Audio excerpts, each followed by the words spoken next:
this rolling. And we rolling. Deep bucks I can from my phone. And we rolling. So we're about to go live in less than an hour. The link will be in the description there of our pod. Let me just type this in real quick.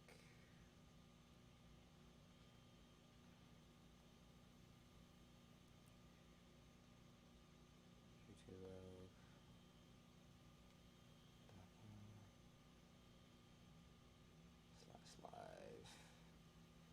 And then get this code real quick so everybody can be joining this stream, because this stream is important.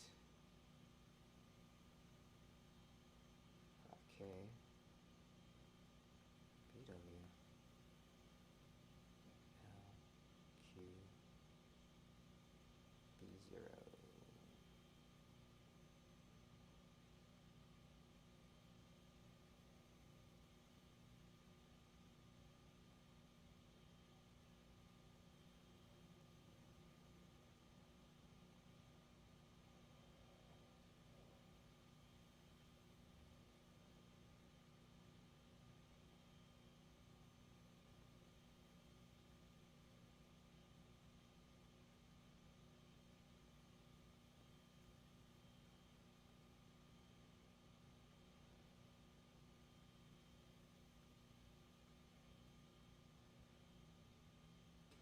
Alright, hopefully everybody will do their thing and pop up when it's time to pop up. Alright, let me just check my, just see if the live is going real quick. Alright, here we are. Let me just pop up and see if it's here. Okay. Alright, so I'm live on that front, on YouTube. Alright, just let the friends start coming in. Let everybody just start coming in. Actually, I should have did it the other way.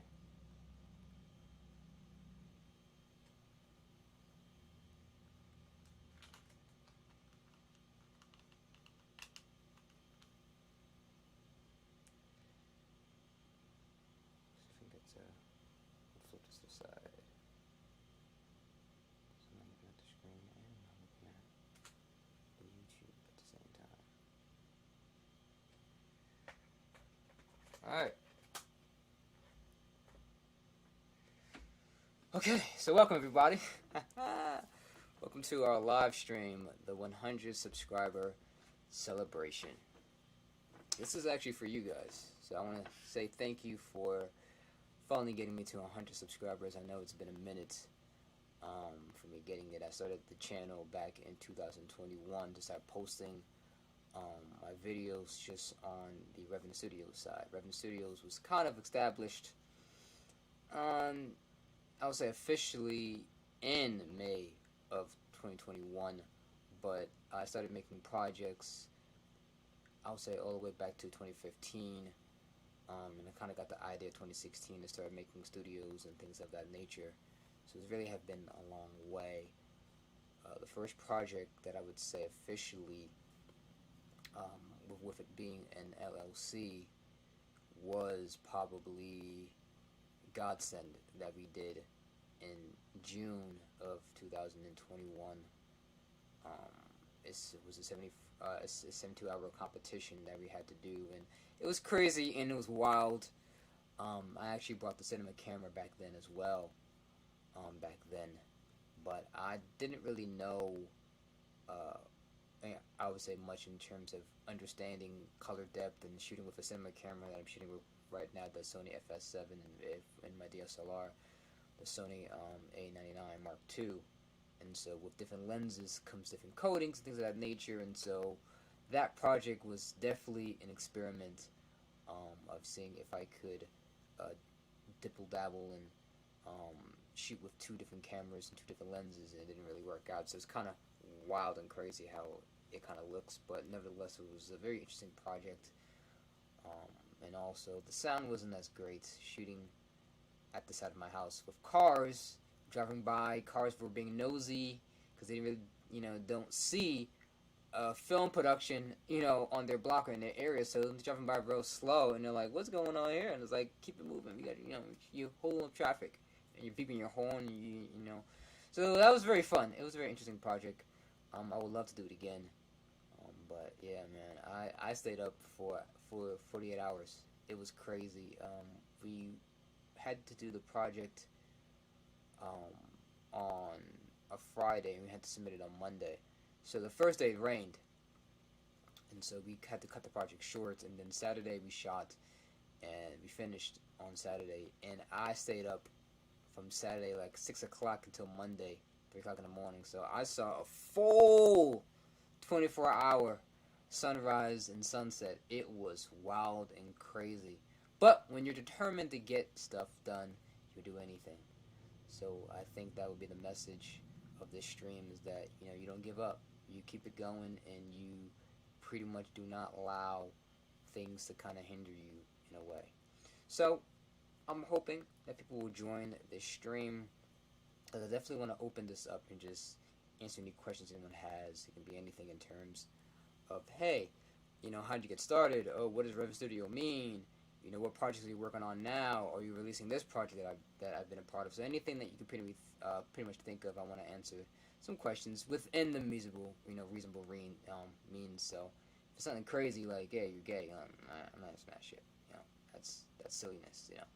And the answer is no.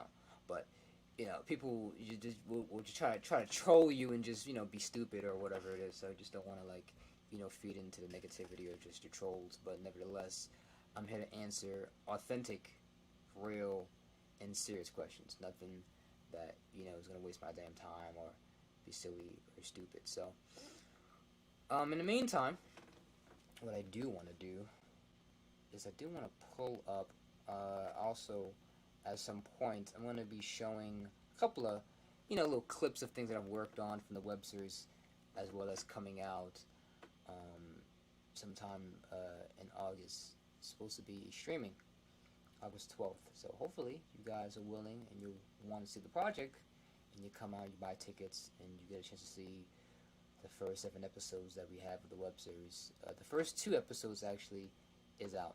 It's on Patreon. The 3rd episode was supposed to come out, but nobody subscribed to the Patreon. So I was like, I don't know if I want to put out the 3rd episode. So if one person subscribes tonight, then I will put out the 3rd episode of the web series so you guys can watch it. Because as promised, it was supposed to be the first 3 episodes to kind of get you hyped. So you can pretty much watch the rest, the other 4 episodes, and you can pretty much see the whole entire thing.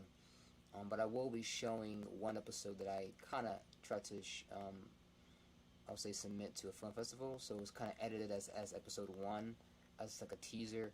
But it was actually an impromptu episode that we pretty much shot on the fly, and it's probably one of the best. I like it, so hopefully you guys will like it as well. And I also have a couple of scripts that I want to show you guys. So I want to read some scripts and just show you my writing process, how pretty much I write, and pretty much how I, add chemistry to the characters as well. So, and I'm just going to wait to see who pops up for now. But, yeah, man, I'm excited to finally get 100 subscribers. I know that, it doesn't really call for much of a celebration, but it is the beginning of something great. And first it's going to be 100 subscribers, then it'll be maybe 200, 500, then it'll be 1,000, then it'll be 1,500, 2K, 3K, 6K, 10K, 12K, you know what I'm saying? Then I'll be off to 100K and 500K, you know what I'm saying? So it's definitely a stepping stone that I want to celebrate. I won't be celebrating every single milestone, but definitely the ones that I feel are important, or the ones that certify growth of this channel and where I am as a creative. Sometimes I do think about whether or not I'm even doing this for the right reasons, or even if it makes any damn sense at all. But nevertheless, I'm doing it not necessarily for clout or recognition. I'm doing it because I'm trying to reach people that want to see the work. The projects that I put out are for a specific audience that pretty much um, want to see themselves being represented um, in the right way.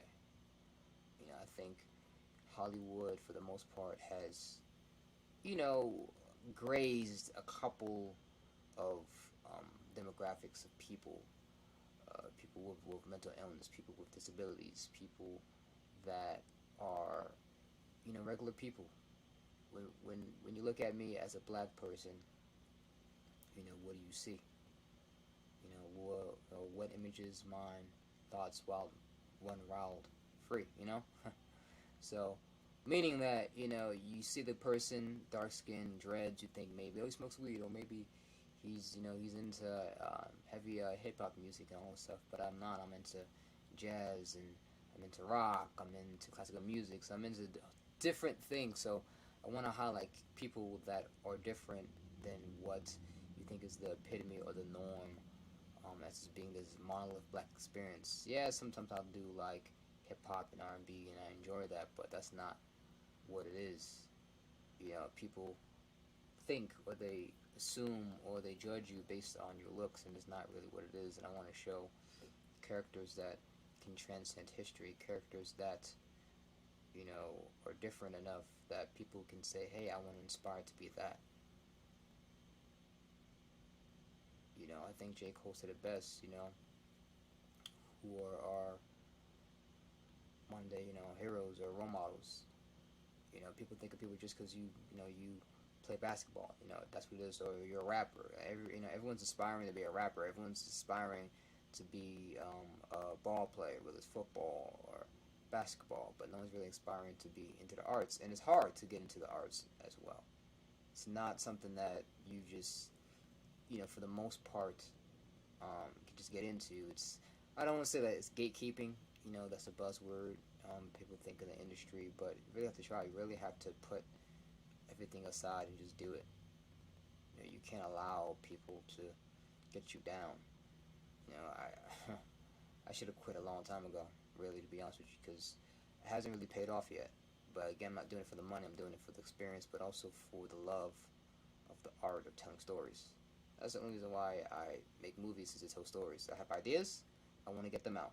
Simple as that. It's not because I want to get paid for it. It's because I want to show this idea. I want to show the story. I want to, expand people's horizons, their outlooks, and all those things. So that's pretty much what it is. I just want people to just, for the most part, see something different. I think the reason why Stan Lee was so good is because he created unique characters, new characters, all the time. When you think of comic books, how many people have created Supermans? I'm saying? Superman is like the epitome of a superhero. Super strong, super this, super that. But Stan Lee did something different, created Spider-Man, who is different than Superman. He's not as big as Superman. He's not as fast as Superman. He's not as strong as Superman. He can't, shoot laser beams. Like, the reason why in the beginning I hated Superman was because he was almost so damn perfect. He can do everything and anything. There is no limits as to pretty much him. Like, he can do so much that's just like, damn, like, that's why they had to create a weakness, because, like, how strong is this nigga? Like, like, how strong is Superman? Because this guy can just do anything, and every superhero, even in modern cartoons, we think of superheroes, Crimson Chin and all this shit. It's like, from the Fairy Odd Parents. It's like a guy with a cape, or a guy that's super strong and he can do most things, but you have to create weaknesses for your characters so they can be more relatable. People, Storm in the X-Men was claustrophobic, or a fear of water. But Storm could do so much fucking shit. So it's just like, when you have a weakness and you make these characters flawed, it's like, we got you. Okay, this guy's not perfect. Okay, now we can relate to something. Somebody probably is claustrophobic. Somebody has a fear of water. Someone maybe have a fear of spiders. You show a weakness in a character, then you have them overcome it. Now they're this big, amazing thing.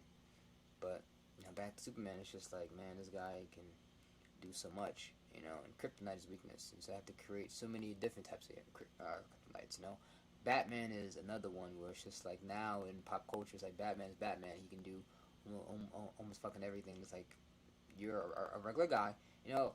Like a lot of people didn't like Zack Snyder's, you know, Justice League, or even um, Josh Whedon's rendition, but I liked it when, you know, they showed the human side to it. You know, when Superman tossed Batman on a car and his back was hurting. Yeah, that's real. You're a man. Superman just tossed your ass and you just hit that car. Oh, yeah, you know, oh my back. You know, when one woman socked him, he was like, and he had to eat it. And then he walked away, started rubbing his chest and his back. Like, yeah, you know, let one woman punch your ass. You gonna feel it. So it's like, you know, even though he can do these great things and he's smart and he has gadgets, he's still human. Batman is one, you know, gunshot away from being in the hospital or dead. But one woman can, you know, dodge bullets and Superman is bulletproof. The Man of Steel. He's like he's invincible. It's like what the fuck. So it's just like, you know, those things can sometimes, you know, alienate an audience unless you're very invested in the character. But for me, I like to see characters have vulnerabilities, have characters be weak, have characters fuck up. You know, there's a show and just came into my mind um, called Swarm. I'm pretty sure you guys have seen it on Amazon Prime. But without a spoiler, this character is killing somebody, and so the first couple you see is a success rate. Kills him, gets away scot free. But I believe it was the second episode where she fucked up. You know, she was trying to get this guy, and the guy came behind her, and she had to hit him, but it didn't work because, you know, and he overpowered her. You know what I'm saying? So when you have scenes where you don't see the success rate for the character, and you put them in danger, it raises tension. You know, at least in my eyes, it makes them okay. How the hell are they gonna get out of this situation? How the hell are they gonna make it out of this? And so, with that being said, it's like, you know, I like the fact that when you have characters be weak, they get beat up. You know, they don't succeed the first time. Spider-Man is another. You know, in the first movie, the Sam Raimi trilogy, you know, he fought, you know, Green Goblin. He got his ass beat. You know what I'm saying? Then he came back. Doc Ock beat him as well, and Spider-Man 2. So he, you know, he got tired, he got drained, and he came back and he, you know, defeated him. So to see a hero lose at first, then they come back and they win, you know, you root for them because if they're always winning, it's like, you know, what really is the threat? Why do we really care? You know, so that's just my own opinion on that. But yeah, I like to create characters that are relatable, characters that are real, characters that have flaws, so the audience can follow them, so the audience can understand, so the audience can pretty much, for the most part, be open to um, following the journey of these characters, you know. But you know, if you're not, then it's just nothing for the most part. But yeah, that's it. Still nobody yet. You know, a little depressing in real time, but somebody's gonna come. Somebody's gonna watch it. Somebody. And if not, then hey, it is what it is. You know, this is just a celebration. So, you know, it's always lonely at the top. You know, no matter what it is, um, you know, it's real. You know, tonight is real. To show that if no one shows up, then, you know, what does that really mean?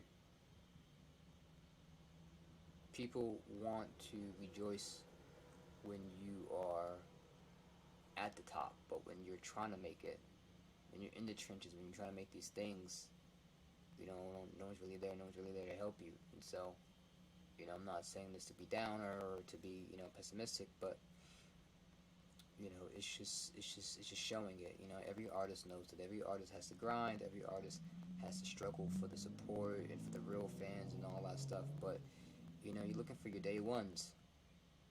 You know, and you hope that your day ones will always be there for you, or you can take your day ones with you. But it's not always the case. Sometimes you gotta leave people behind.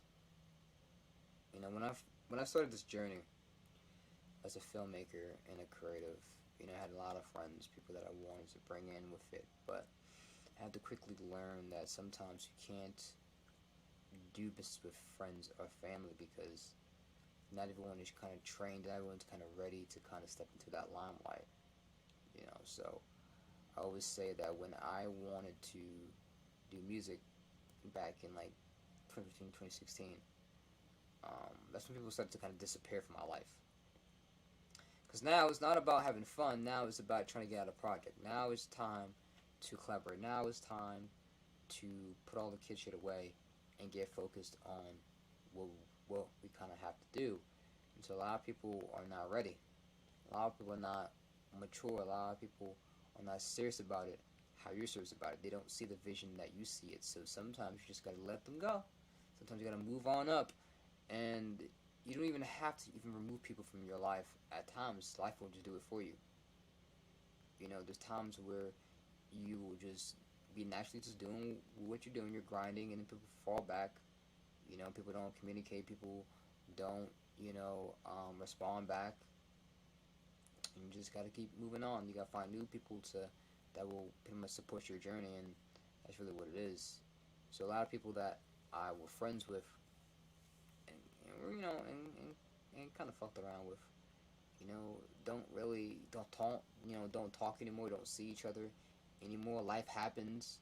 Maybe they're going through their own journeys, their own battles, their own demons that they have to fight, and sometimes we're not willing to sit down and talk to people or even understand where we're at. We can always be so selfish and just focusing on our own lives naturally and just forget that our friend over here is suffering. A friend, maybe their father died or their mother passed away, they lost a sister, what I'm saying, and they're grieving. But we're so focused on, oh damn, I lost my job, that, we're so self-absorbed that we don't look to see our neighbor and see that they're struggling until, God forbid, it's late.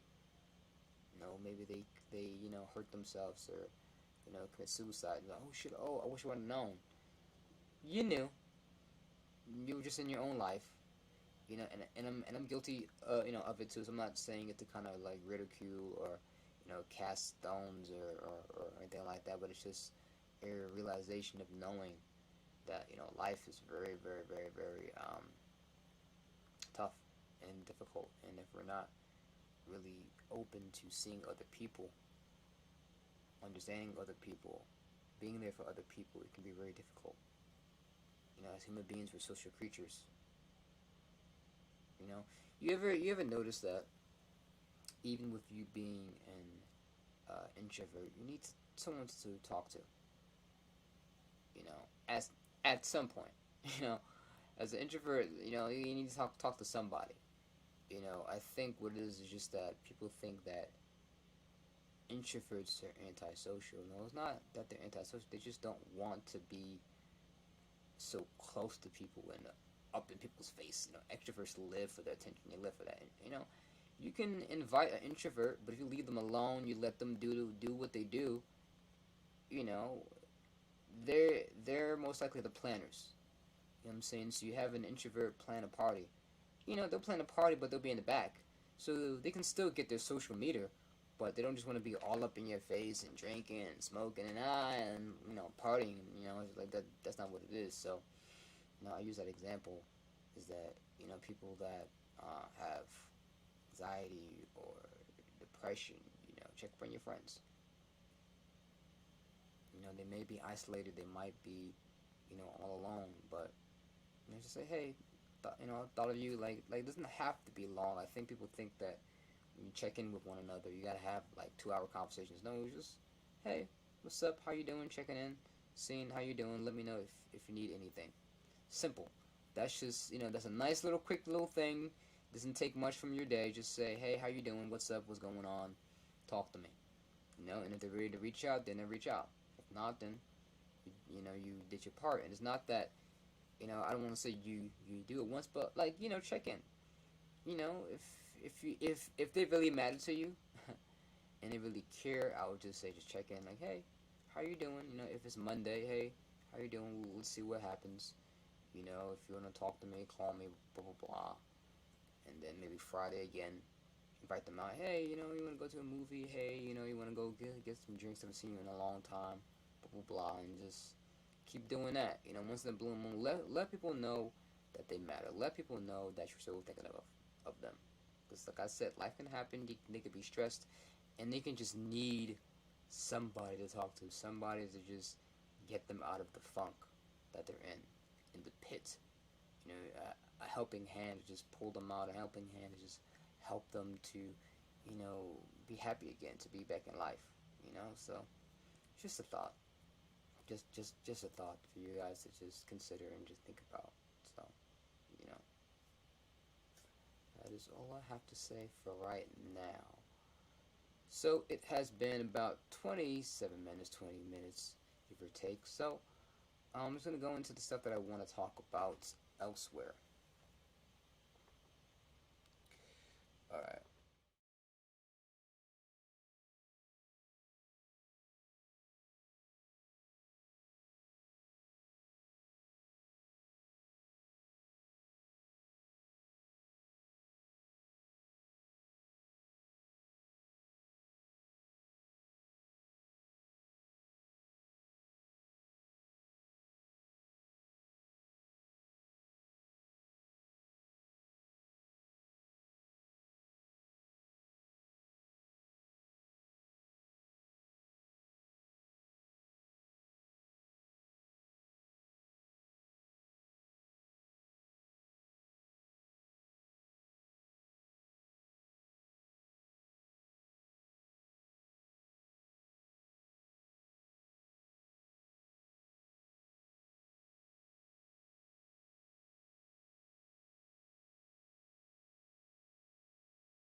see what you guys think. You know, so I might kind of release the teaser in the future.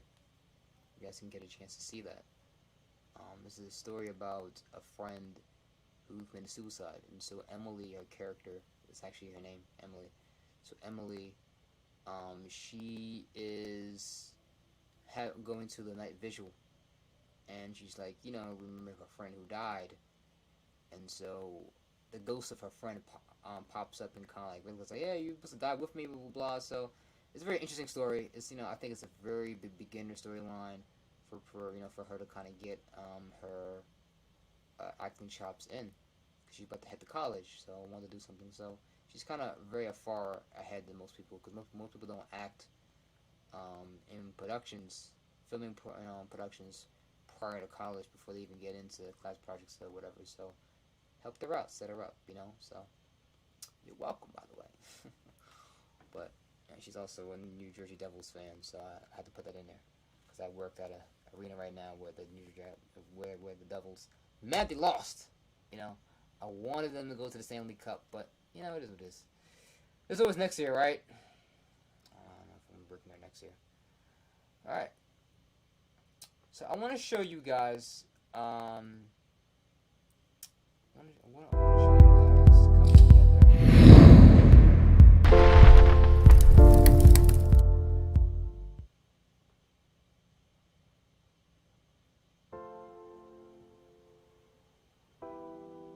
I gotta put this up. Okay, that's my reaction to it.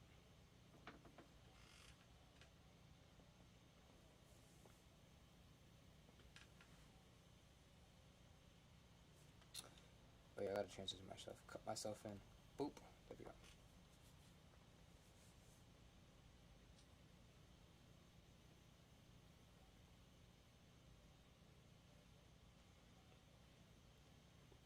I was really eating on set though, just so you know.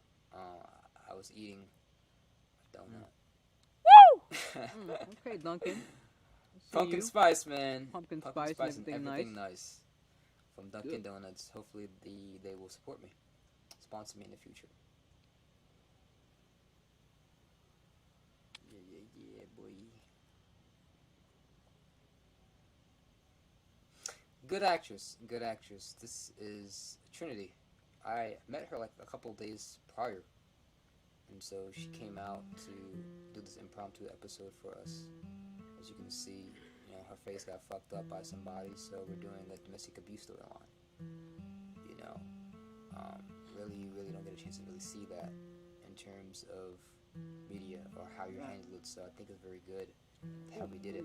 So one of my favorite episodes that we did for the web series, and it has its own storyline. So you know, the web series is very unique, where you know each I'll say episode tells a different I'll say storyline, in particular of conflict or things of that nature. So the first one talked about a one night stand, or you know, what does that feel like? Another one talked about depression, checking on your friends.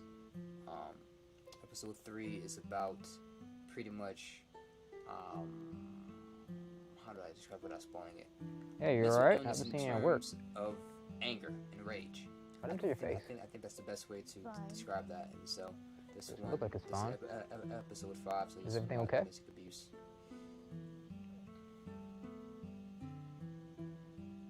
Is Felix putting his hands on you? Well, you can tell me.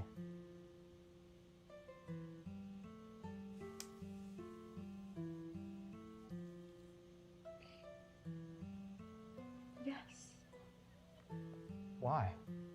Why is he doing that? Yeah, get the hair out of my face.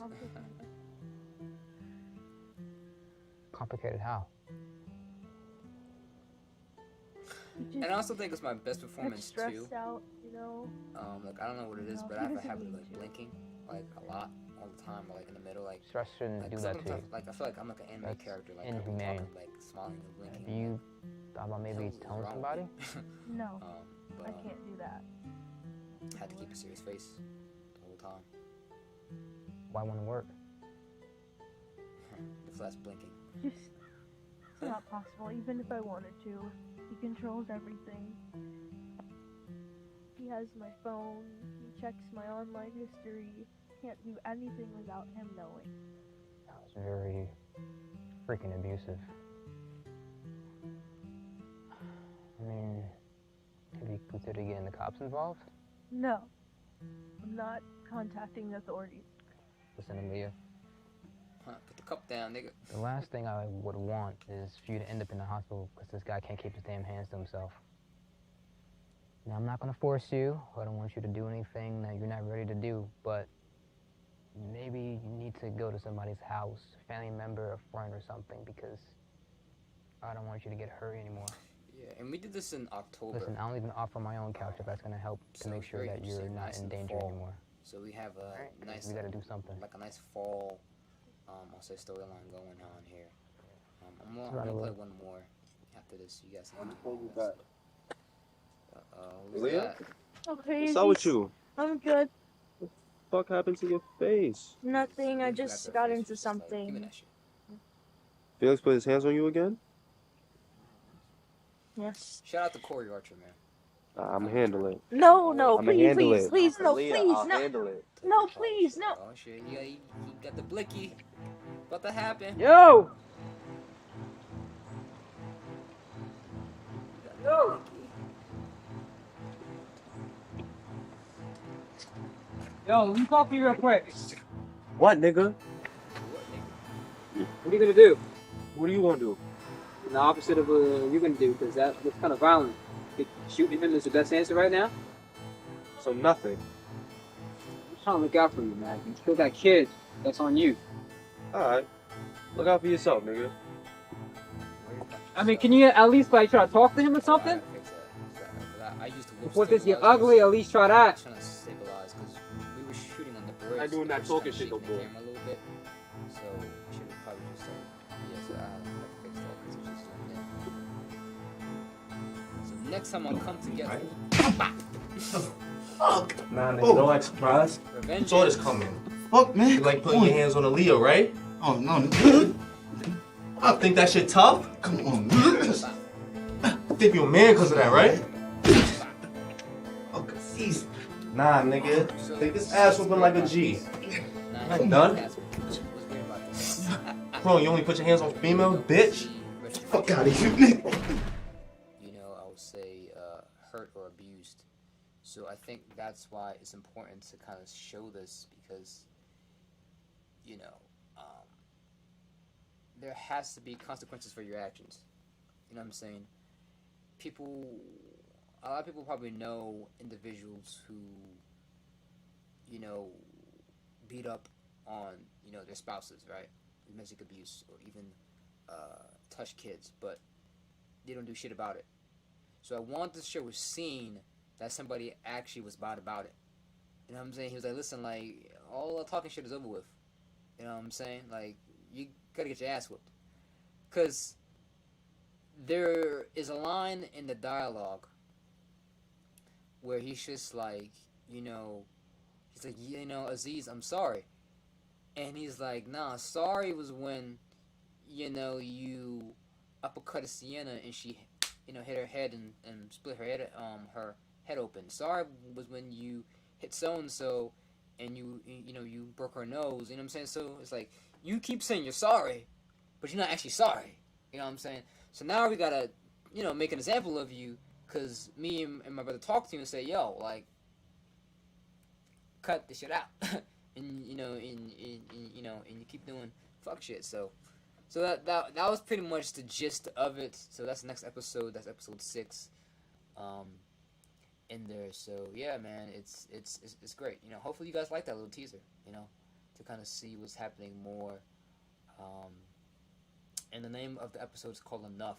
So it's off of the Mary J. Blige song Enough. It's actually one of my favorite songs. So I know I had to kind of put that in there for the most part. So yeah, I'm gonna show you one more. This one is also going to be another interesting episode that deals with something that we don't really see. So this is more of sexual.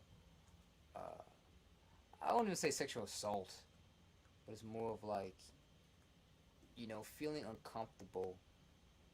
I would call something else. I just need to name it for something right now. Alright. Alright, so I'm gonna pop this up real quick. You guys can watch it, and you can let me know what you think of it. You're actually getting a chance to see two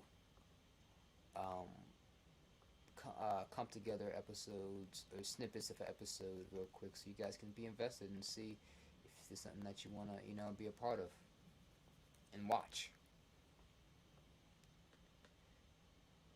Alright, so let me put this up.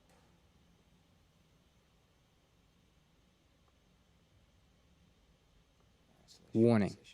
The following video contains graphic violence and is suitable for mature audiences. Viewers' discretion is advised. Hold up. Stop that.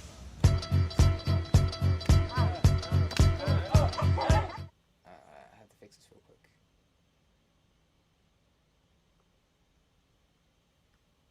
Why the hell did it do that? Uh-oh. Give me 1 second. Let me fix that real quick.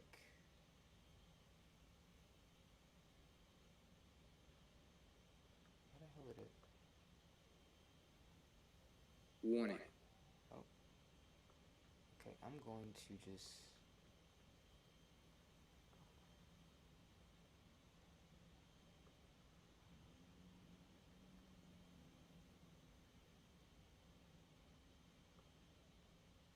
Is it gonna play?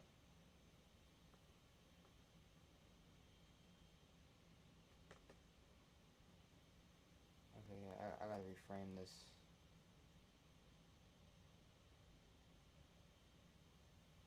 Let me transform this. So let's go fit the screen.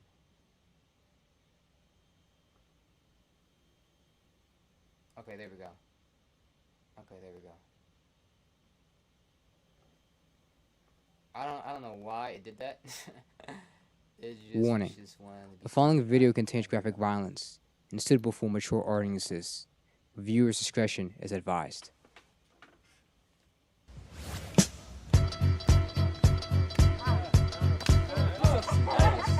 Don't trip now.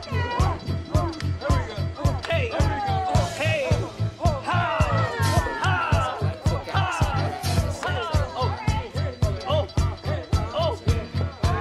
This is actually the first time that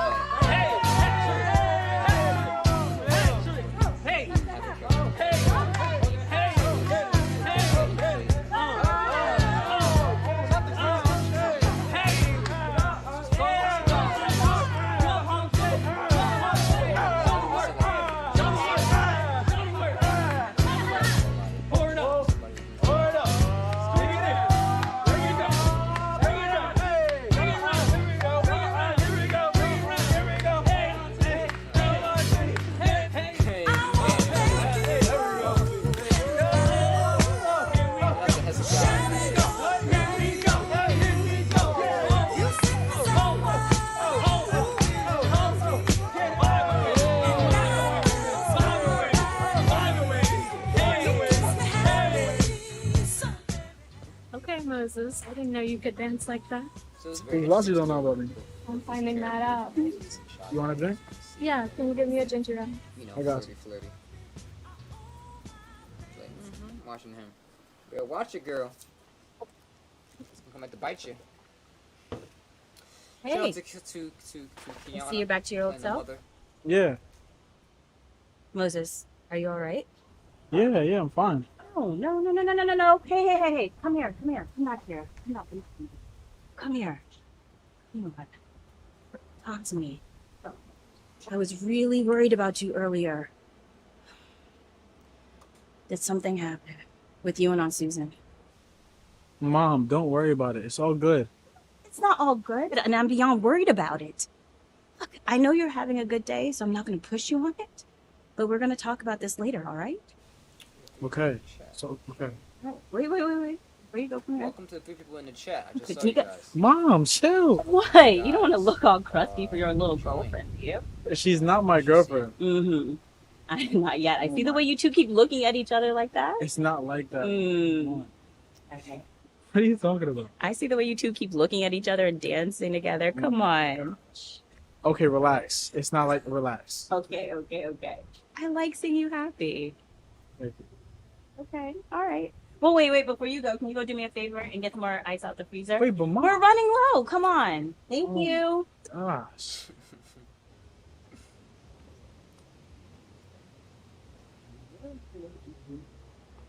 Out here flirting.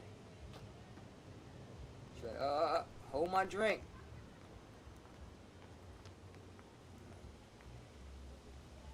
Oh, shit.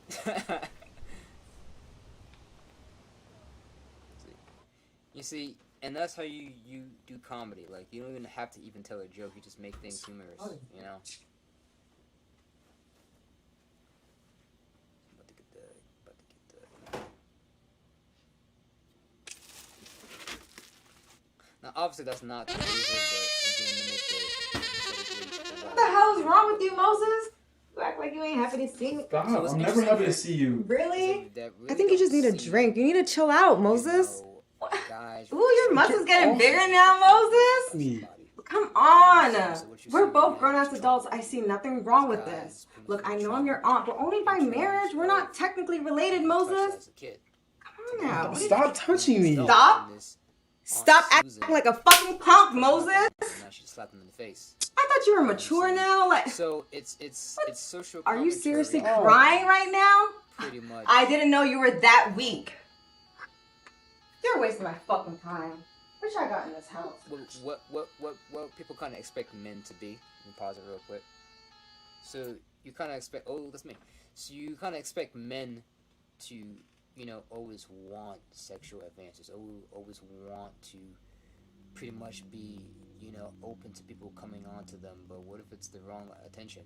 What if you don't want it? What if you're, you know, not into that person? You know, how do you feel about that? But again, you don't see that, so that's why this web series shows, you know, pretty much a different side. It shows, you know, something that you really don't get a chance to talk about, because, you know, sexual, you know, misconduct happens to everybody. It's not just men or women. It's everybody. You know what I'm saying? So, yeah.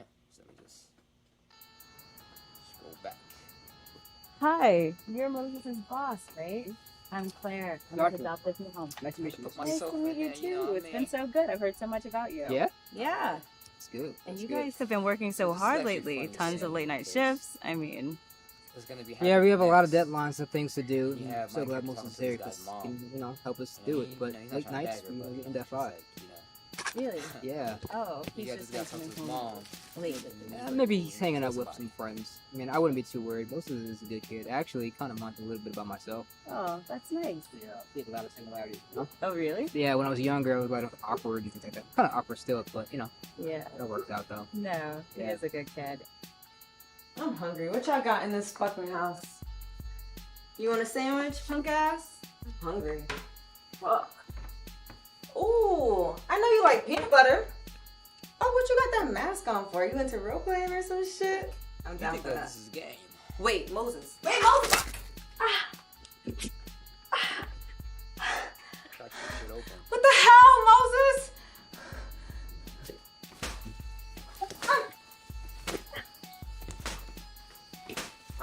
He hates you.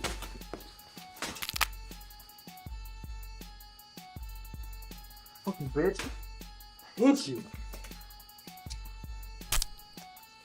The mask gives him power. I like hearing that. So that's Makes him good. feel Yeah, and invincible. it seems like he's been getting along with Sade. They seem to be getting close. Am I right? Yeah, I kind of peeped that too at work a little Okay. bit. But you know, those two are good, Sade and Moses. Just So. like, Okay, I like her. Yeah. It's like, bro. This is actually my favorite shot. It's the blood on his face. It's just like, uh-oh. Oh, shit. Today. That's how you do it, dog. That's how you do it.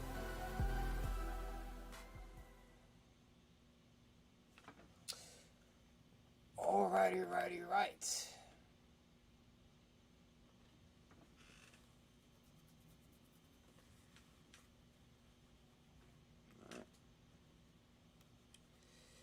Alright, so we are going to jump into a few scripts. And then we're going to end the stream. Yeah, there's 3 people left. I don't know. But I'm not sure how it is. Let me just turn up the volume. Oh yeah, it's working. Okay, it's working. Alright. Because on my end, I don't hear any sound. But as long as, you know, stream's working, that's fine. I don't worry about it. Because everything's muted on my computer. So I don't have feedback and all that shit. So that's good. I know that it's working. Okay, so we are going to jump into a script. So this was a project that we never got a chance to film for the web series. So there are a couple of scripts that just, you know, have not been, I'll just say, greenlit or even like got a chance to film.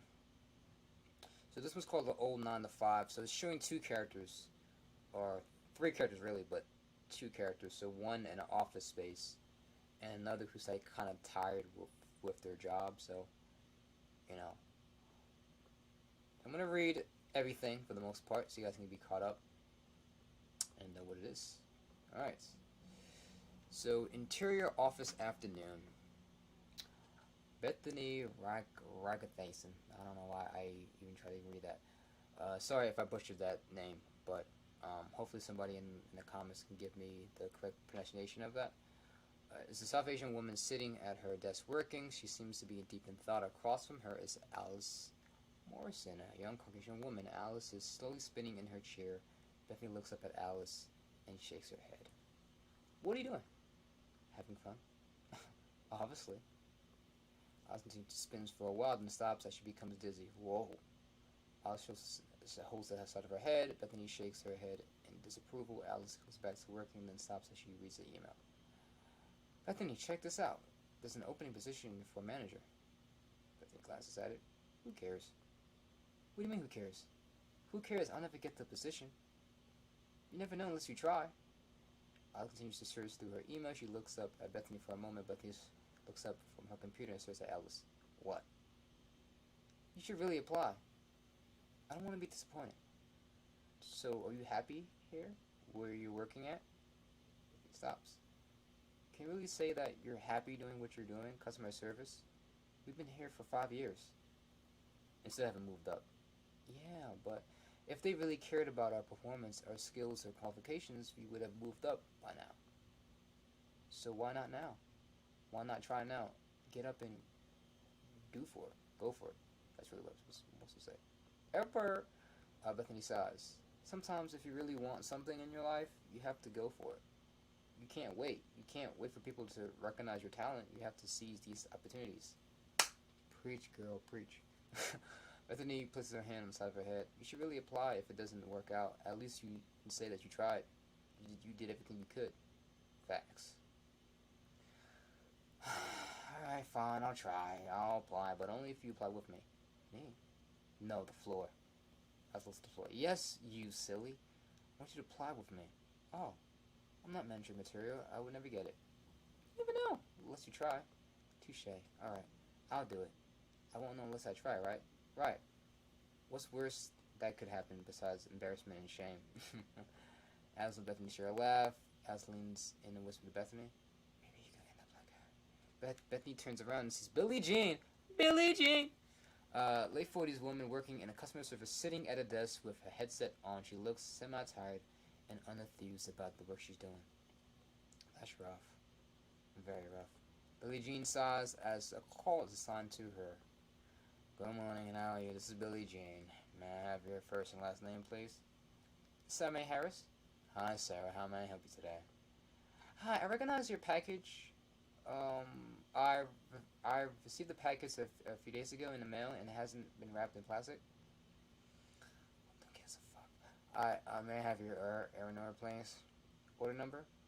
Yes, the order number should be on receipt included in the package. I didn't receive a receipt. The receipt should be attached to the outside of the box. Oh, I threw out the box. Ma'am. I think it's still outside. Do I really have to get it? Can't you just pull up my order number? It was 10 pieces kitchen utensil set. No, I'm sorry, but we can't pull up without the order number. Why not? Because it's hundreds of orders with a 10-piece kitchen set. We can't search your name. We can only search the order number. So please check, ma'am, if you still have the box. Otherwise, I may not be able to help you. Not helping right now. Excuse me? I'm sorry. I didn't hear you. Oh, shit. The co-workers in the office space all turned their heads to Billie Jean as they ceased but to explode. Can you repeat your snarky comment? I said you're not helping me right now. Well, maybe I'm unable to help you, Sir May Harris, because you're fucking stupid. How can you speak to me like that? You're so rude. I really don't give a fuck. I'm reporting this. I'm filing a complaint against you. Go ahead, and while you're doing that, being a little punk little bitch, why don't you eat my ass? Billie Jean disconnects the call, co-worker's chair, as they are entertained by Billie Jean's crude behavior.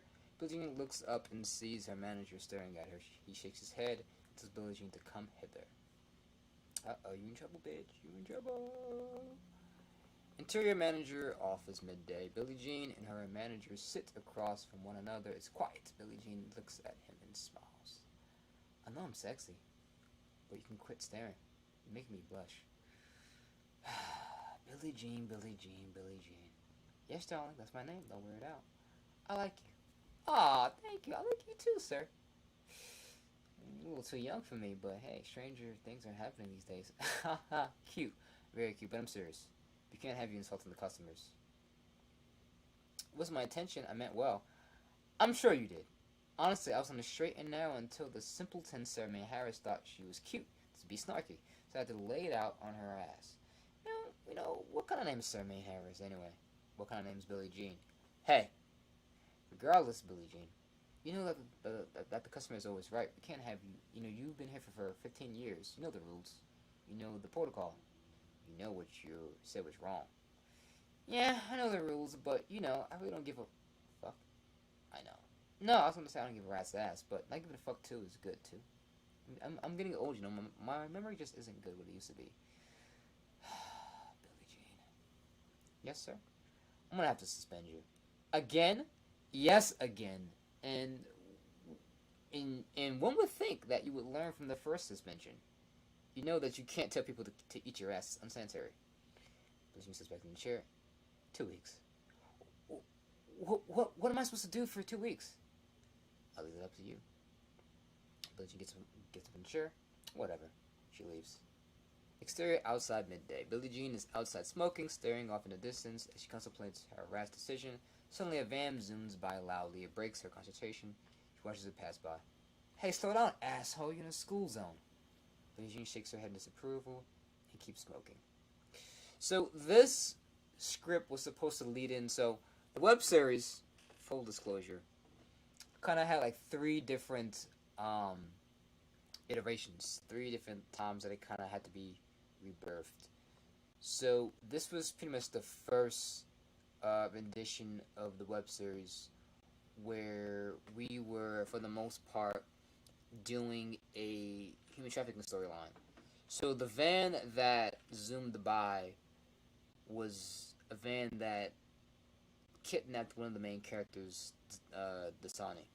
So this is a storyline that kind of bridges the gap. So the whole purpose of Come Together is that you have these main characters and they all are within, you know, proximity or vicinity of each other, right? So we jump from one character who just got kidnapped, you know, so we see that. Then we jump to the office scene. So it's kind of similar to 24, where you have the screen split into 4 different boxes, and that's kind of what I want to have, is just that, you know, they're all living in this world. So, you know, you might have Jack Bauer at 10 a.m., you know, trying to, you know, rescue somebody. Then you might have the president up here. Then you might have somebody like the terrorist, who's trying to look for the family member here. Then you have someone else. So it's just like you have 4 boxes that's kind of dissected, and they're all happening at the same time. And that's what I want to have. It's just that you might see the character Dasani in the van, then you see Billie Jean smoking. You might see another character might giving a presentation right now at 10 a.m. Then somebody might be in the hospital eating or on a date. So you have these main characters, 3 or 4 characters, all going through something all at the same time. Because even in life, you have people that may, you might see somebody that you might see at the mall, right? So say, hey, how you doing? You dap them up, and then you walk away. And then you kind of follow that person to see what they're doing. And that was pretty much the premise of what I wanted to do for Come Together, because it's all coming together. You have all these characters, separate storylines, and they all come together, and they all pretty much, function as one unit. But didn't get a chance to do it, so it kind of got scrapped. Never got a chance, but, I just wanted to just kind of show you that script so you guys can kind of, like, see the premises of like the writing style and what I do and the comedy and all that shit. So, everything for the most part is, planned as much as you can plan it. Alright, so I'm going to show you one more script. Let me move back up. This one is actually a long one, so I'm not going to read the whole damn thing. I'm not going to struggle in front of you. But I'm going to read some of it. So, I'm going to just summarize it, so we can kind of get to the point. So, this is a feudal Edo Japan storyline with ninjas and samurais. I love Japanese culture. One of my favorite animes of the time right now is Demon Slayer, so I love the art style. How they do, fire breathing, or water breathing and all that stuff. So you see the art, so like, cause you're almost seeing like it's calligraphy, and how they do the ink. You know what I'm saying? So it kind of has that. Those of you guys know Okami, that was for Capcom, So it kind of has that kind of ink style, the Japanese art style that they do. So I love that. So I love ninjas. Not a fan of Naruto. Not everyone's gonna be like. But I really think Naruto is overrated. Maybe I might lose some subscribers for saying that, but I don't know. I like Naruto is a good storyline. It's just the main character. I'm just like, I'm not a fan of him.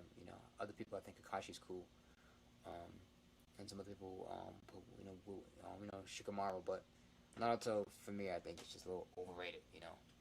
He only knows 1 jutsu. Maybe 3. Rasengan, Sexy no Jutsu, and pretty much, Shadow Clone Jutsu. You just niggas know 3 powers, for the most part, and he's out here being Hokage. But it is what it is, So this storyline opens up, no introduction, no title page for right now. So this is kind of unique to the storyline that I want to do.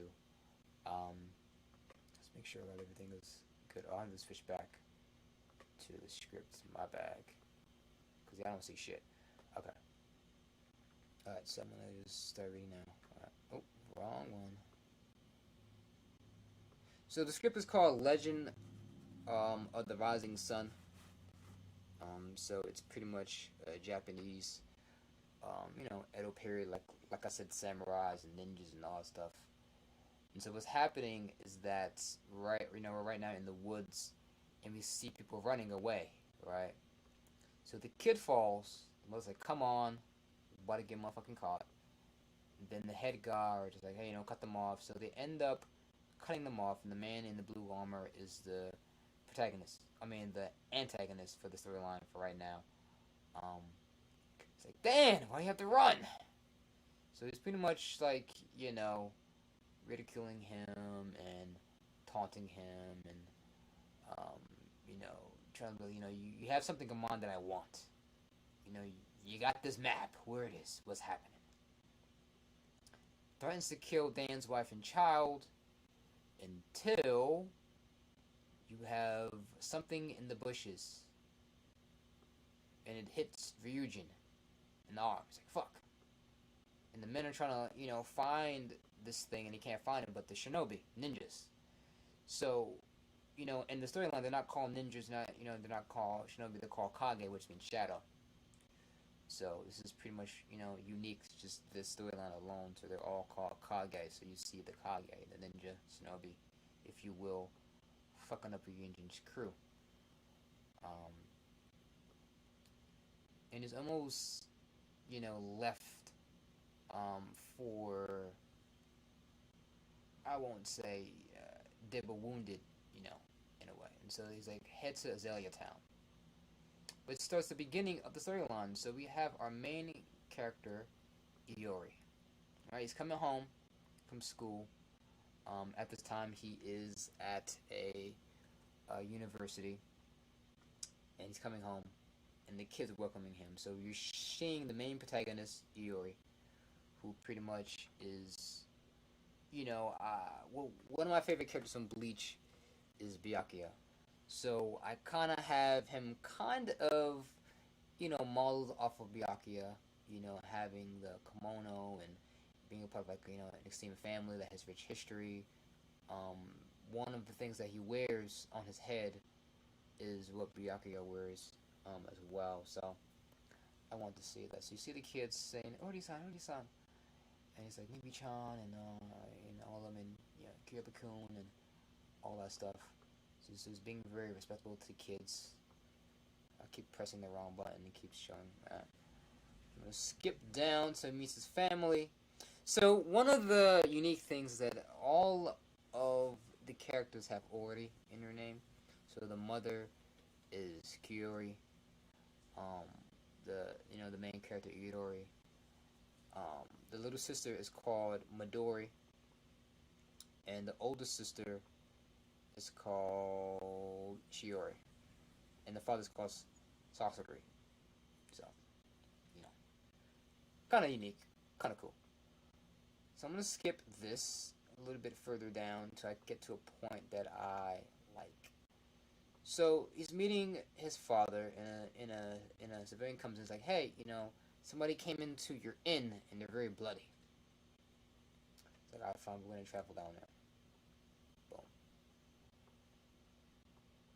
So Shiori is the oldest sister, and I can tell that when this gets made, she's going to be a fan favorite because she's like very logical and very like, what's happening here, because, our town's very small, we don't have many, military defenses or warriors or guards or whatever, so we don't want no problems. So whatever you got, we're going to patch you up and you're going to have to be on your way because we ain't trying to, like, fuck shit up.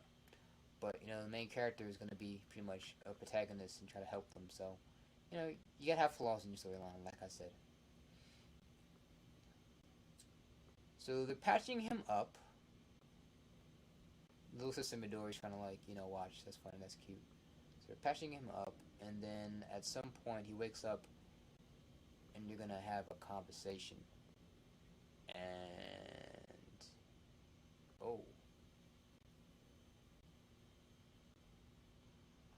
okay, let me read this part. I forgot about this part. Okay. So here in the script, there are several men looking for Dan. So they walk into the inn. Whoa, what do we have here, right? It was like, please not in here, whatever you're looking for, or think about doing, don't. You're like, look at this shonen, look at this boy stepping to us. Like, you better have a seat. Listen, we don't want any trouble, not in here, not in this town. Then step aside, because we're on a mission to receive that traitor and punish him. It's like, he's no good to you, he's he's incapacitated. Please, we don't want any trouble. So get on my nerves, kid. So he took a swing at him, and Iori is him. He is that guy. So he's just like, dodges it. The guy trips. And then I wanted to make it that Iori can sometimes be sarcastic. You know what I'm saying, or a little funny or comedic. So he's like, violence is not the answer. Can we talk and find it? And so I'll give you a solution. So again, another person tries to like swing at him. He ducks. The legs rips him and he falls. Like, careful, that was a nasty fall. So, you little shit. And start battling outside. And so, with him being skilled and not wanting to resort to violence, I think it's a very good heroic trait. So it kind of reminds you a little bit. Those of you guys in the '90s might remember Rurouni Kenshin, who was the manslayer, for the most part. So even he doesn't want to like resort to violence. So it's like pretty much borrowing that essence of that character, where his past life or what he is capable of doing, he's trying not to do. And so when you kind of push him to the edge and he snaps on you, it's your own fault for the most part. That kind of like gets you fucked up. So that's pretty much where we're kind of going here. So he's actually fucking them up with the sword, impaling people, killing them like.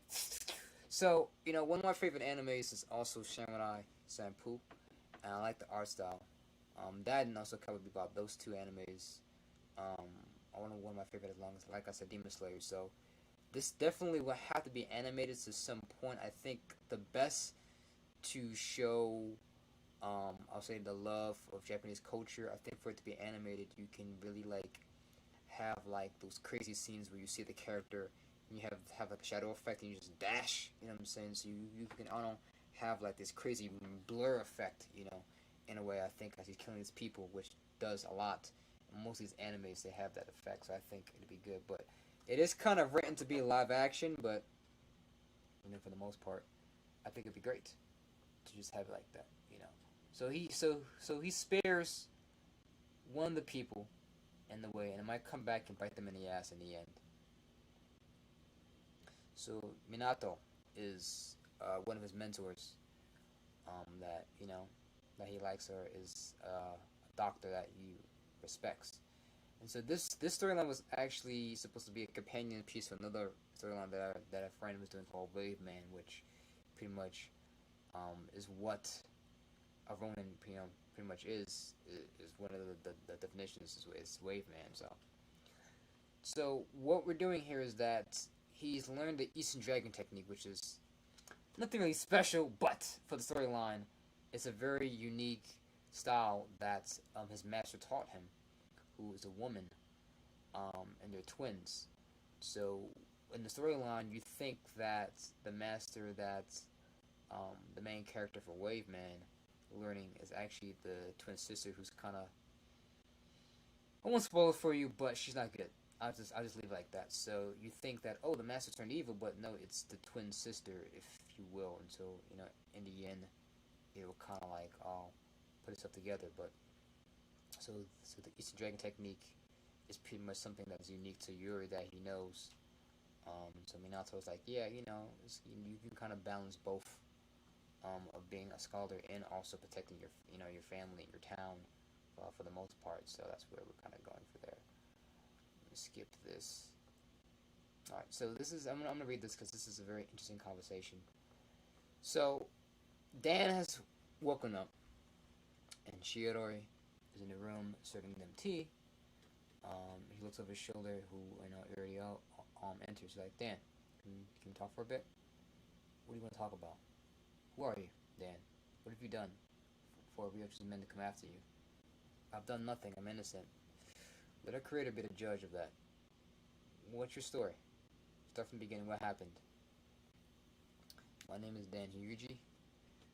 I was once a house servant for Lord Tusakade Shiuchi. Oh my god, these names. Father of Ryujin Shiuchi. This is my wife, Haraki Natsu, and my son, Ryosuke. About 7 months ago, Lord Tsukuda learned of an ancient burial location of the two legendary weapons named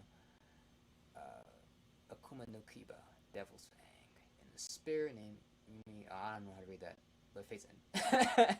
I want to just say Fate's End. I'm sorry. I'm not going to try to butcher that. The map had the precise location of these weapons. Ryujin wanted the weapons for himself. It said that whoever wields it holds immense power and destruction, granting them success in the physical bout or conquest. Because I was in a room at the time cleaning when planning to take the map from his father, I was blamed and threatened to die by the sword, so I ran. You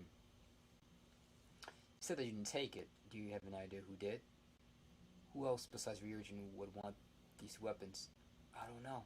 When I was cleaning, I didn't see anyone hanging around. I didn't also noticed the map missing because I wasn't in the room when it was hidden in the first place. The only person who knows it was hidden would be Lord Tsukita Ishii in Ryujin. Are you the only servant? Does Tsukita have any other? That is Lord Tsukita. But what, really? So you're not gonna answer? My apology. Does Lord Tsukita have any other servants besides you? Who may not have taken the map? Perhaps someone else did.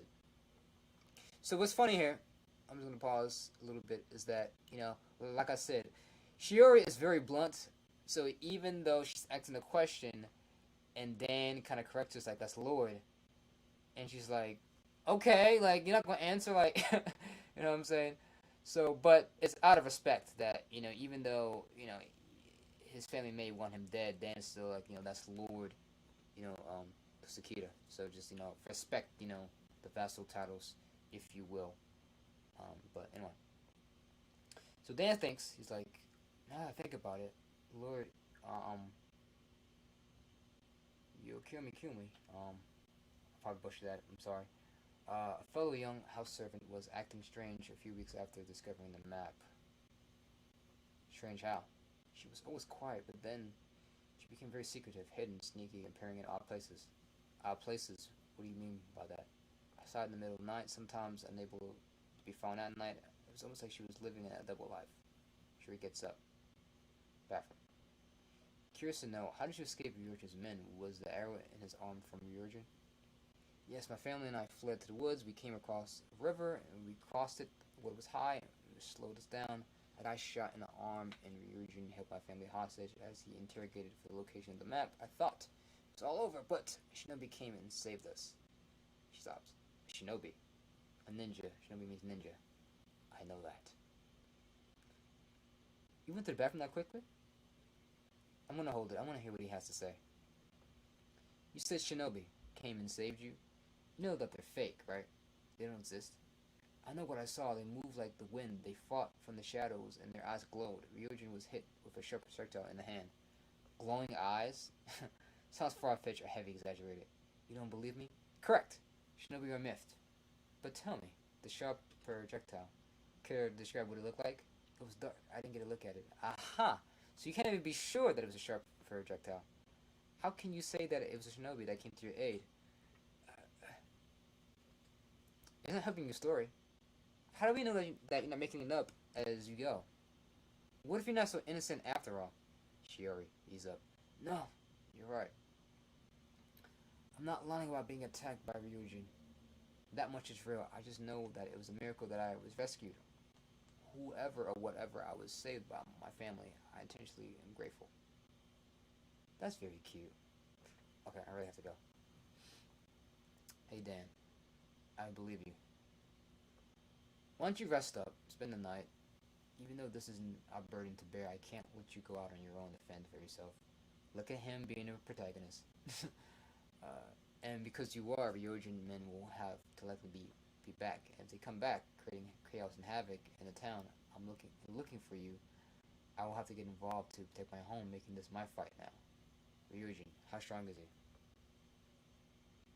I haven't seen anyone best him in combat before, and because I've known Ryujin since he was born, besides that sneak attack with the sharp object, he was never been hurt before in battle. I once saw him defeat 20 men in several minutes. I see. She steps back in the room. Well, when Ryujin arrives, we'll be ready for him. In the meantime, enjoy our hospitality. I'll be back in the morning to check in you, Dan.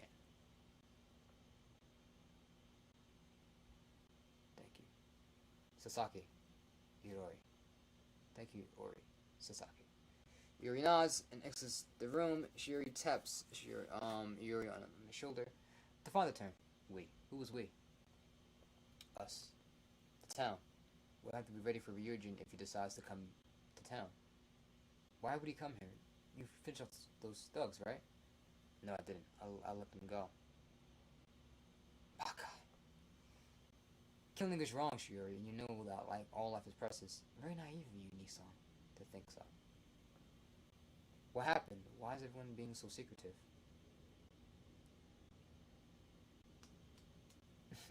pass one on the head. So this is the end of the first episode, our first chapter, if you will. We're going back to Ryujin, throwing a fit. Like, what do you mean you lost that? You lost to a single man. So it's more like a teenager. He's like, are you even kidding me? Like, you lost to a teenager now? Like, what the hell's wrong with you? And so at the end of the script, he's gonna now head to Azalea Town, right? And so the second episode is called Peace, and you know it's about to go down. It's about to be a battle, with these two people. But I want to just show the conversation that happens with Iori and Ryujin. So Iori is hanging out with, his crush, Ayane. And in the middle of them talking and kind of catching up, Ryujin and his men comes. And so exterior outside Azalea Town, gate morning, right? 30 men in heavy samurai armor on horses are outside the city gate. The men split up into two lines, and riding down the middle is Ryujin. Ryujin and his men ride into town. Iori and Ayane step outside the clothing shop. Ryujin speaks from the top of his horse. Greetings, citizens! My name is Ryujin Shiuchi. I come from the Eastern Territory. I'm looking for a man. His name is Dan. He's wanted for petty crime of thievery. If you know where he is, please turn him in. You will be rewarded handsomely for your cooperation. I'm also looking for a young man, the person who bested several of my men yesterday. So he's focused. I'd like to meet him, shake his hand, talk with him, offer him a position to join my ranks. So now the citizens are being snitches looking in his direction. If you know who this man is, please point me in the right direction. So Iori continues to stare as Ryujin is riding down a horse forward into town, looking slowly, and you saw people looking at Iori. He puts the two together like, okay, this must be the person. Iori grabs onto Iori's arm. He's still tall. Ryujin and follows stood around Iori. Steps forward and he smiles. I presume you were the young man who defeated my men yesterday. You're almost as handsome as me. What is your name? Iori remains silent, steps forward. Ryujin's men put their hands on their katanas. Ryujin puts his hand up like, I got this. Iori and Ryujin stand face to face. Sasaki Iori. I'm from the Sasaki clan. You must be Ryujin. I heard so much about you. Good things, I presume. Debatable.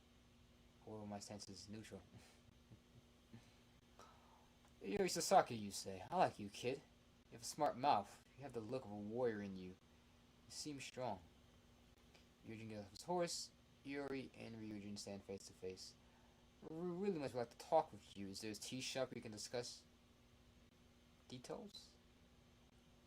Always tea shop. You want to recruit me for your army? Did I hear it correctly? Yes, I'm told that you're a remarkable fighter. I need people like you on my team. Is tea? I'm sorry, but I politely decline your offer. I have no desire to join your military. I'm still a university student. Ah, so it's true. You're a boy after all. I didn't want to believe it at first, but a boy actually defeated a high-ranking officer of mine. I'm appalled. You're mistaken. I'm a man. I'm an adult, actually, 22 in age. I've chosen the university lifestyle because I like art and literature. Ah, so you're a young scholar then. It's philosophical. In that ballpark. Besides, I'm on vacation. I would like to enjoy it before I have to return. Fighting, killing isn't my thing. I do not enjoy violence. I believe all life is precious. Killing a human being is a crime against the natural order. I go against how things work in life, the cycle. Taking a life before it is destined to go is something I can't stand for. I refuse to kill for anyone because I'm told so. So I have to do it on your own terms. I'd rather be natural. Who are we to take another life? We're not gods, but men. More mortals fighting for what? Peace cannot be obtained through violence, but because violence only begets more violence, and eye for an eye makes the whole world blind. There has to be another way. There has to be always another way, another route. You sound as if you lived 1,000 lives, for you are truly an old man and living in a young person's body. I'm really enjoying this conversation. However, the reason I'm here is for the matter at hand. It is simple. Where's Dan? Do you know where he is? Perhaps. Should I tell you? What do you plan to do? I will talk to him, find out where an important item of mine is being kept. Will it be a repeat of last time? Will you try to execute his family? Ah, she spoke with Dan. Did he tell you that he stole from my father? How sneaky and deceiving he is? This isn't the first time he's done this. Had you told you about the golden chalice? Or the 55 gold plates that were received from Kyoto? How about this past winter where my men were starved and Dan stole rations from the quarters? And because of that, my men were weak to fight and we lost the southern eastern territory because of it. No? Oh, I see. Dan has selective memory, picking different stories to tell you to aid in his defense. Just hands up. It's easy to point fingers and blame someone else for your mishaps and mistakes when you fail to accept responsibilities for your actions. I'm painted as a villain when I'm doing what I can to provide for my people. Come sundown, I want Dan. I'm playing it your way because being patient and willing to ask him to surrender. If Dan isn't handed over to me when the sun is down, I will burn your town down to the ground and get what I want. I will do what I must for my people. The map is highly important. And I will do what I must. You don't have to be enemies. You're correct. We absolutely are correct. This isn't your fight. Step aside, allow Dan to be handed over to me, and your town is safe. You have my word. What about his family? I want Dan, his wife and children are no concern to me. Ryujin extends his hand. Do we have a deal? Your words seem genuine. Looking at the hand. However, how can I believe you'll be honorable? Follow the agreement. The simple fact that my hand is still out to you, a normal person would be dead by now. Let me not regret beheading you this instant for insulting me when I shake my hand, young scholar. You have my word. If Dan is handed over to me before sundown, I will not harm your town or Dan's family. I just want him. I want the map. Yuri and Ryujin look in the eyes and shake it. Ryujin smirks. Very good. Don't break it. Your word is sacred pact between us. I'll take this pact very seriously. I don't plan on breaking it, young scholar. I respect it. Ori and Ryujin release the handshake, honor their agreement before sundown. Ryujin exits the tea shop. Yuri walks out the shop and watches Ryujin get on his horse and leave town with his men. Alright. So, I just wanted to show you that because I believe this is a classic, hero and villain conversations that we see most of the time, The Dark Knight Rises did it with Batman and the Joker. Heat did it as well with Robert De Niro's character and Al Pacino's character. And so this is your traditional hero and villain having a heart-to-heart conversation about life and the values, So you see the two characters, Ryujin, and you see Yuri, for the most part. Yuri's philosophy is, I don't believe in violence. I do not, for the most part, want to fight. I want to be a young scholar. I like art. I like literature. I like to live my life naturally, and I don't want to be a soldier, in your army because I don't believe that. And Ryujin is like, listen, like, that's all handy dandy, but let's talk about business now. I want Dan. Where's Dan at? Because he has something that I want. And so, having the conversation of Ryujin pretty much explaining, like, okay, so I'm painted as a villain, but Dan has did some fuck shit.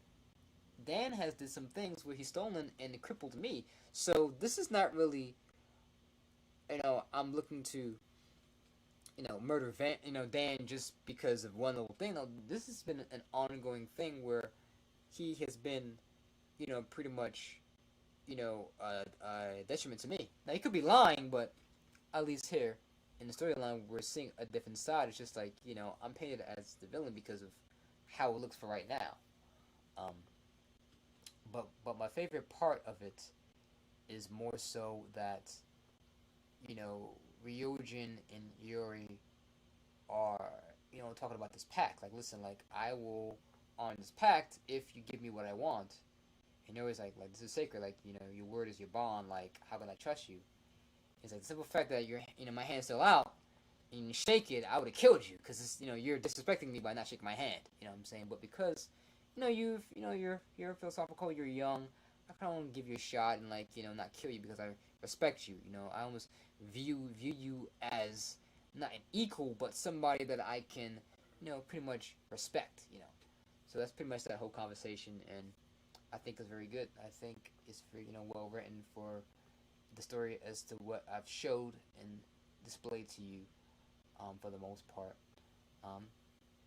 And naturally, Yuri and Juria have a conversation about Dan and what they're gonna do, and even Yuri goes to Iane back to kind of talk about his decision on what he could do, what it could mean for the town if he doesn't do what needs to be done. He feels wrong turning over Dan, but I have to do what I can. So you have to kind of be political.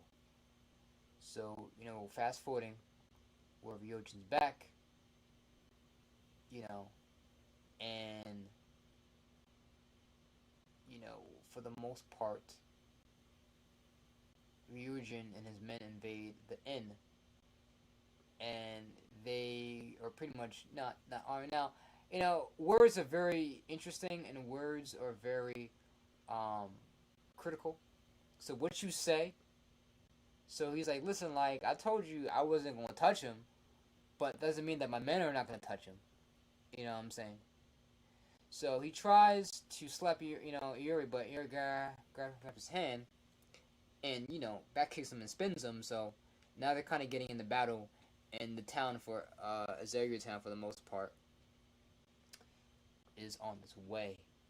I'm just gonna keep fast forwarding a little bit down. I keep pressing the side of this, and it keeps fucking up. I'm just gonna skim down to where I want to get to explain. So then they're fighting. And Yuri besses Ryujin, right? And he has a chance to kill him, but he doesn't. So Shiori comes in, and she wants to kill him, and so now it's brother versus sister, as she's like, you have to kill him. If you don't, then it's gonna be a problem for our town and everything, and so. But of course, the protagonist wants to preserve a life and doesn't want to kill. So in the end, we'll come out, biting them, but for at least for right now, the two characters do battle, and it's a very interesting concept of keeping your villains alive. I think, a lot of people are so quick to kill off their villains or kill off their antagonists, and I believe when you allow your characters to live, they can kind of redeem themselves. We seen it in Dragon Ball Z. I would say, actually, 80% of Goku's friends were enemies. Krillin was a rival in Dragon Ball. Yamcha was a villain in Dragon Ball. Tien and Chaozu were villains in Dragon Ball. Piccolo was a villain, and they're part of the Z Fighters. Vegeta. You know what I'm saying? Now, you know what I'm saying? So when you keep your villains alive, or your opposition, they can redeem themselves and they can become heroes. Now, more importantly, also, and Marvel, with Loki being alive, now he can come back in sequels. Thor 2, Thor 3. You know what I'm saying? So you kill off your villains, they're gone. You're missing that rich history. You're missing them to collaborate, for them to talk, for them to, go back and forth. And so that's why I made the decision to keep Ryujin alive. He could have died, but by keeping him alive, not only is it a disrespect to him because, he's a warrior. So for him to be lose and captured is like, worse than death to him, because at least you die in battle. It's more of a, respect and honor thing. And so that's what I kind of want to show. So, that's pretty much the end of, this little preview for right now. Just for two chapters to kind of show the storyline, of like what it is. But yeah, man. So I showed you guys two different scripts. One come together, it being an unaired plot or storyline that we didn't get a chance to really do, as well as the storyline that's kind of fresh and new for feudal Japan, you know. And I apologize that, you know, some of the names, I don't have I don't have an idea on how to pronounce it, so, you know, it kind of fucked me up a bit. But, you know, all due respect to, you know, those names that I don't want to butcher it, so I just kind of like, you know, want to skip them. But yeah, so that's pretty much the stream. I did see people kind of walk in and walk out, but, you know, it is what it is. You do what you can. And I don't think anybody, for the most part, commented or said anything. So it's just like, you know, it is what it is. But yeah, so this has been for an hour and 40 minutes, which is great. Talked. My mouth's kind of dry a bit. And I'm just, you know, I'm just gonna end it here. So thank you guys who came in, those who left, whatever, I don't know. If you watched it, if you liked it, but, you know, like I said, I wanted to do more milestone moments in terms of, you know, highlighting this, because this is the first and this is the start of it. So I want you guys to kind of be, you know, in on the journey. So I'm going to show you one more thing, and this will be the end of the stream.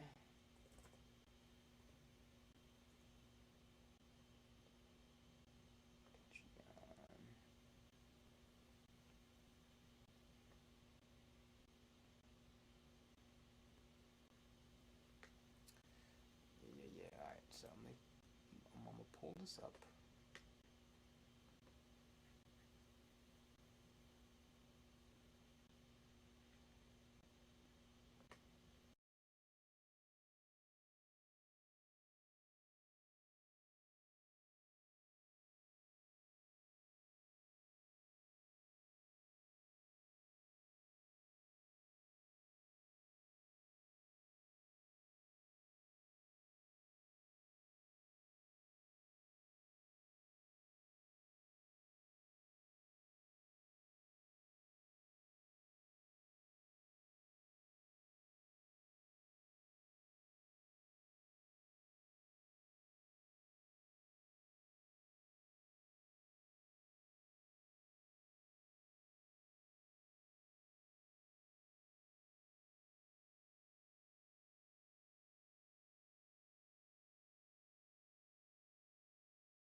hopefully, you know, you want to keep being invested, being a subscriber, and, you know, subscribe more and support the dream and the vision of, you know, this. Because I have a lot of dope content coming out.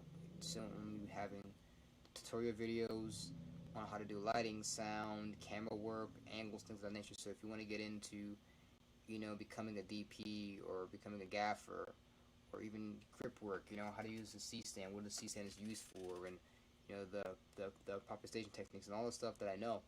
I want to share that with people, that knowledge. And so this is an opportunity for you guys to pretty much, you know, become fans and to become supporters of the dream, the vision of something great. Because the podcast is just the beginning. That's just to open up people's minds to pretty much the understanding of the world of what it really is to do all these things. But I think the tutorials is the next step to pretty much show you how to kind of step into that if you want to be on the technical side, you know, for the most part. And so, yeah, it'll be fun. Gonna have some reaction videos as well, looking at some of my work, old stuff, and just commentating, just like I did right now, just, you know, response and having feedback in terms of, like, you know, the reason why certain things happened, or the angle that I chose, or things of that nature. So it's definitely gonna be a fun experience for you guys to be a part of. So yeah, so see you guys in the next one, as this is the end of the stream. If you missed the beginning, you can always roll back and watch it. You know, that's why I want to keep it up here as a, you know, landmark or something that is memorable. So, all right, thank you so much for being a part of this, and we will see you in the next one. Well, I'll see you in the next one. So, take care. Yeah.